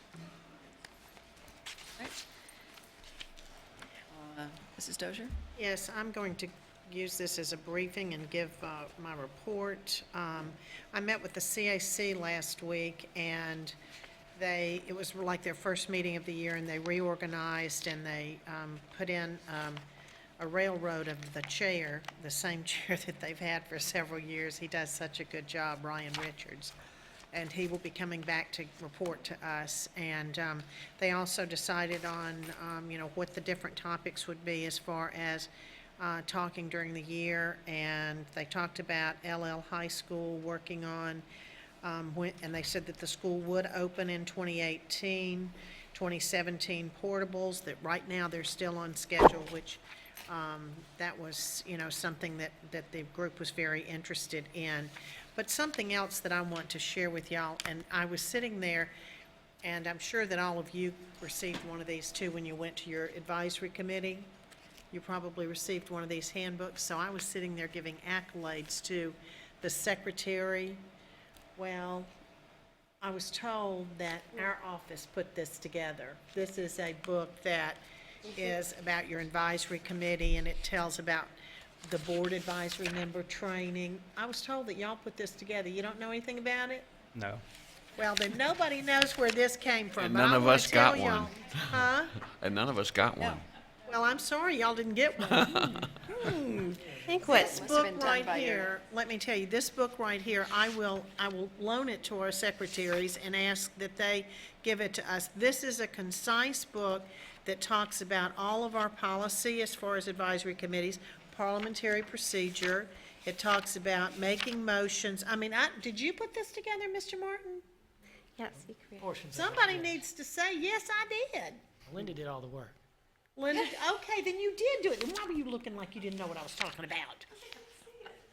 Oh, well, anyway, so I'm sitting there and I'm giving accolades to the secretary over there, thinking that they put it together, and they said, oh, no, we didn't put that together. We think that came from your office. Your office did that. So if you haven't seen this, I'm gonna give it back to Miss Linda and ask that she make a copy, because they had made copies for everyone, and they passed this out. That was my biggest aha from the meeting. And I said, oh, we haven't even discussed this, but, so I'll make sure, I'll give it to her, and I'll make sure that she gets everybody a copy for that. Also, I want to thank this board for taking almost 2 full days for the workshop that we had. I've got to laugh about the fact that some people thought that it was a retreat, but instead it was, I've been on retreats before, and retreats are fun, and the reason I say that is because, we did have a little bit of fun and a little chuckle every now and then, but it was a lot of work, and I just appreciate all the work that went into not only the protocols, but the evaluation. Huh? A retreat doesn't happen here. Exactly. Or at the On Canal Street. compound on Canal Street, construction compound. So, I just want to say thank you for all of you. And last week, 2 weeks ago, we had Designs and Dreams, and I just want to say that all of those students that have art in that hallway, I usually give a little history lesson, and I didn't at the last board meeting. This is the largest example of a student artwork anywhere in the state of Florida in one place that is put out there. And I say that every year because this was started years ago under Dr. Adams, and it has continued, and it gives our students a opportunity to showcase their work, and it's just a great thing for parents, teachers, the community. So anybody in the community that wants to come, please do so. And I had a meeting that I had to go to on the 10th of October, and I wasn't able to go to Miami to receive this award, and I am very honored that I received this award, and I'm going to read it to you. The Jose Martin Foundation and the Hispanic Education Coalition present the Seal of Biliteracy Leadership Award to Jeannie Dozier, school board member for Lee County Public Schools, in recognition for outstanding leadership and strengthening and providing support to the extension of bilingual and biliteracy skills among students, staff, and community. And this is not an award for me, but instead this is an award for this board, because the board is the one that decided to do a dual language program. And we talked about doing a dual language program at many schools, and I just hope that eventually we can do that, because that's one of the things that, whether you're aware of it or not, colleges are looking at students that have this certification on their diplomas, and they can get that certification now. And there are certain things, if you keep keyed in to what colleges are tapping in as far as the students they want, and when they see a student that's got that bilingual certification, they want that student immediately. So that's why I wanted to bring that up. And with that, thank you very much, and that's all I've got to say. I want to thank Lori Carlson for going, and I hope she had a good lunch that day in Miami, and I hope that they treated her well. I'm sure they did. So thank you, Lori, for going and receiving this award. That's all I have. Mr. Toiber. Thank you, Madam Chair. Ms. Fisher, did you speak about the Hancock Creek, Jim, or are you still left to speak? Have you already said She's already spoken, but she. Well- I said I didn't have any comments. on Right that? Did now, you I want to was speak saving real it. briefly on that? Because you actually know more about the award that the Hancock Creek Middle School for their, Calusa. or Calusa Middle, I'm sorry. Calusa. Calusa Middle, Oh, yes. sure.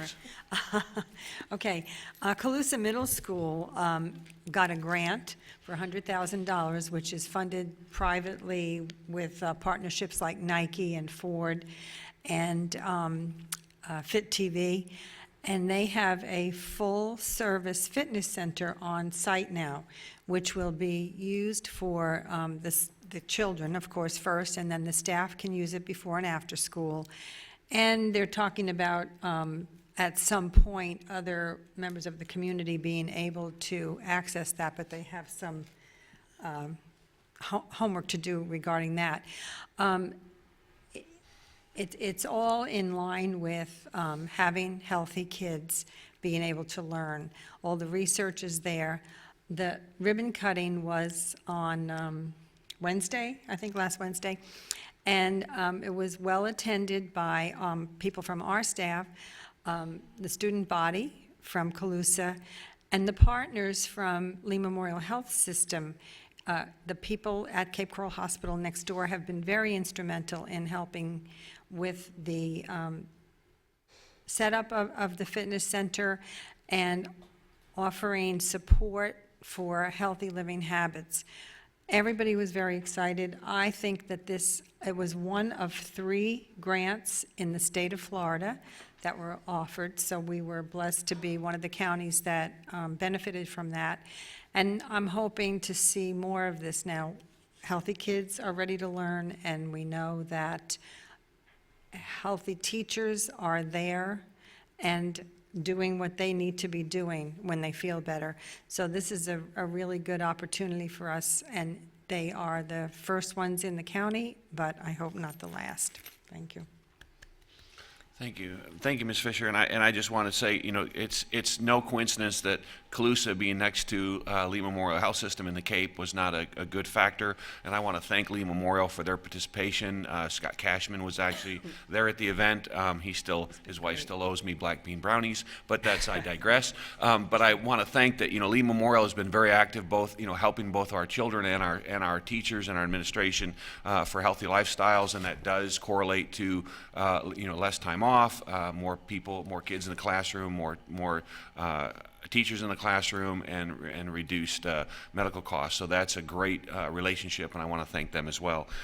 We also had the Cape Chamber held their annual Take Your Principal to Lunch in the Cape, in which we had a full attendance by the board, as well as our superintendent and a lot of our administrators supporting our principals.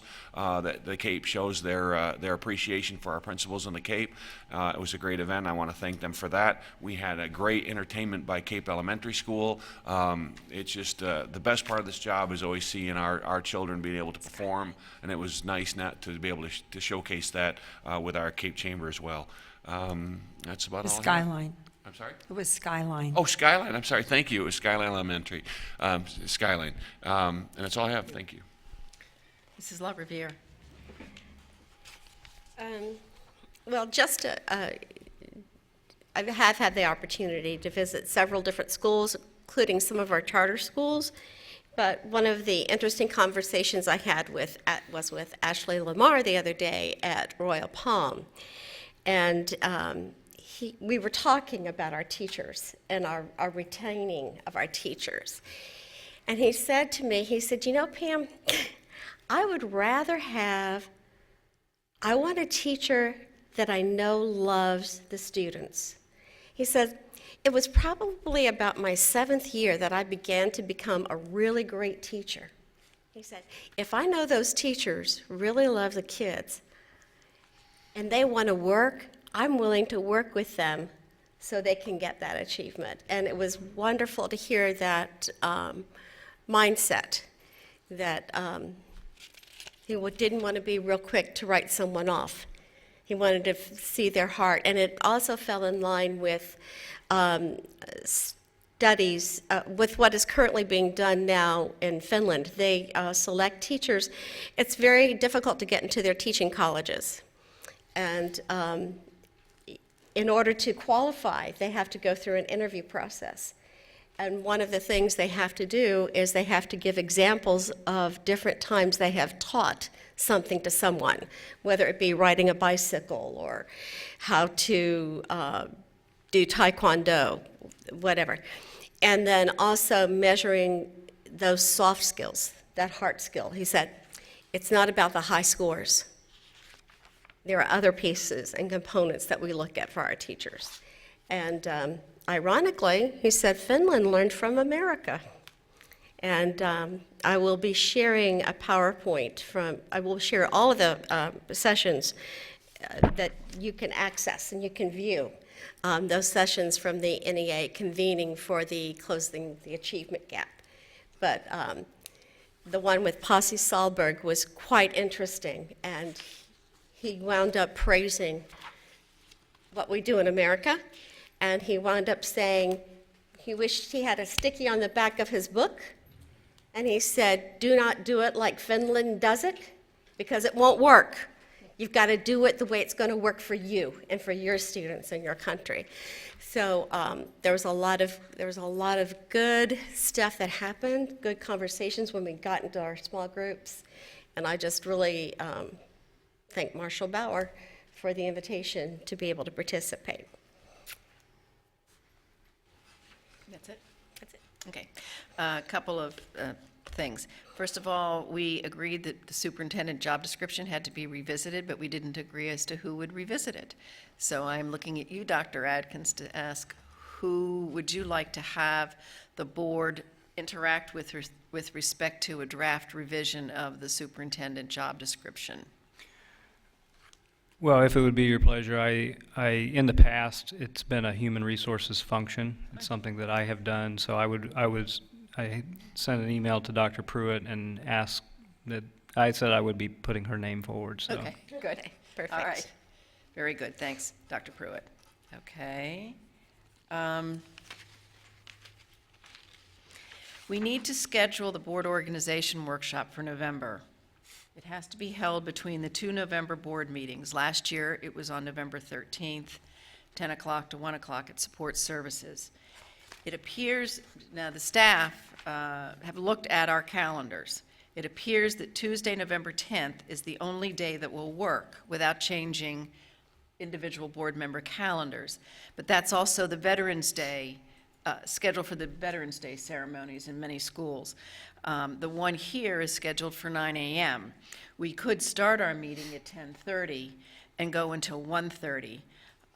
So I guess what I'm asking for is, are you all comfortable doing that? Have you made other commitments? Okay, Mrs. Dozier says she's okay. Whatever, yeah. Okay, I'm fine. fine. Mrs. Fisher? I have something on the 10th, but I think it's earlier. It's a Veterans Day at Cape. Isn't it early in the morning? Yeah, it's early in the morning at Okay. Cape Elementary. Yeah. Yeah, it's early in the Okay. morning. Okay, so we're good for the 10th, 10:30 till 1:30. And Great. it will be at a canal? Yeah. And that means we'll be giving lunch orders too. Okay. I attended the TALC meeting last night. You all know that TALC has arranged for board members to appear in each of the different districts. Mrs. Fisher did the Cape, I guess a month or so ago. I got to do the South Zone last night. Frankly, going in, I was a little anxious, but it went really well. I had great questions. I learned questions that I need to be asking about ESE, immersion. I brought up one of the comments about the first year teaching. There was something else. But anyway, I learned a lot of good stuff, and I think we just had a good conversation. I think there were about 20, 25 people there, maybe. How many? 38. Oh, okay, 38, and maybe half were staff? The rest were public, probably, something like that. Anyway, I want to say thank you publicly because I think that I learned a lot doing this, and I think it would be nice, particularly once we get into a cycle where we have individual board members representing specific districts, that we try to, on a more regular basis, meet with the public, the teachers, the parents, whatever. So that was a great experience for me, and thank you, and those are my comments. So, Mr. Martin. Seeing the early hour, I do have a school law minute.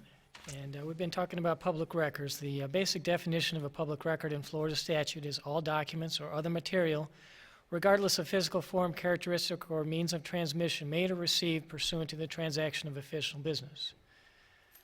The law does require that public records be retained and that access and/or copies be provided to members of the public upon request. Now, the length of time that the record is required to be maintained depends upon the nature of the record and the importance, the significance of the record. For example, general correspondence under the rules only has to be maintained for 3 years, while our records of importance, such as minutes of a school board meeting, have to be maintained permanently. The law indicates that when an individual makes a request for a public record, that the agency, such as the school district, cannot require that the request be put in writing, nor that the individual provide their name or state their purpose for making the request, because they have access under the law to such records, no matter what their name is or what their purpose is in reviewing those records. In talking about public records, it's important to keep in mind that the law addresses public records, not public information. Technically, under the law, there is no such thing as a public information request. It's a public records request. That's important because the law does not require the school district to create records in response to a request for information, only to provide access to existing public records. Nor does the law require the school district to provide an official to respond to questions from media requests from media or from any other citizen. That's all I have. Thank you. Thank you, very timely, appreciate it. Dr. Atkins. Just a couple quick comments. I did attend, a couple of the meetings that you all mentioned, the Chamber of Commerce Principals Luncheon, which was fantastic, one of the, the funnest parts of the job. And then the Colusa Middle School ribbon cutting, and the really awesome thing there was the changing the use of a room, because we were taking antiquated technology out of a particular room and implementing Chromebooks and then turning it into a fitness lab. Don't know if Mark Moore and the Planning, Growth, and Capacity know about the change of the room assignment, but anyway, it was really something really neat to see. And then I didn't realize that the guy from Body by Jake was the chairperson of that committee, and he hasn't changed in 30 years. and the energy that he had was pretty phenomenal. But he told me, you need to get up there and just say a few words. These are middle school kids. And then he proceeded to get up there and get the crowd all charged up. But that was something. It was fun. It was a really neat event, and the partnership with Lee Memorial and others was very evident. I always like spending time with Scott Cashman. He's always got some really good ideas, and he's a bit of a health nut too. And kidding about seeing him out at Galloway, the triathlon out there. He's a fellow triathlete. On Friday evening, I attended the NAACP banquet and had a great time. The Dr. Desamores was also there. Mr. Dobbins was there. Let's see, who else? Mark Mora and Herman Williams. Whether they were representing the district, and there were probably others, but those are the ones that were seated at my table. Joe D'Alessandro was the speaker. I got to talk on Lee Pitts Live for the first time, so had that experience, and that was a lot of fun. But also, in that event, one of the things that I got to do kind of in advance of it, as we're preparing to sit down to eat, was kind of build those relationships around what we're doing right now in terms of hiring and recruiting staff. So trying to work that community, those community relationships in terms of we have to grow our own, and getting their ideas about building scholarships, building teaching academies, and literally feeding students into our colleges and universities. When we had that discussion with Dr. Albritton at Florida Southwestern, he was talking about, we can't fill math and science openings, so I'm going to have to close those teaching academies or teaching programs down. Very, very depressing, but that's our local community that is not filling those programs, so we've got to step it up and start to do that. So if you reach out to organizations, there's a lot of organizations out there that I think are ready to help us, and the NAACP being one of them. So to kind of work in the room and really had a lot of common ground there, because I think they want the same thing as well. So just wanted to mention that, had a good time. Otherwise, that's all I have for now. Okay. I neglected to ask one question coming out of the workshop. Do we want to start doing Plus Delta after the meetings, or do we want to wait until we've done our reorg and build our process at the reorg? Because the consensus was we wanted to do Plus Delta. I didn't know if you wanted to start tonight or not. It's fine with me, whatever y'all want to do. All right, good. We're on a roll. Okay. Let's do good. it. Okay, very good. That being done, no other board member comments. This meeting is adjourned. The next meeting of the board is at 6 p.m. this evening, preceded by entertainment. So come early.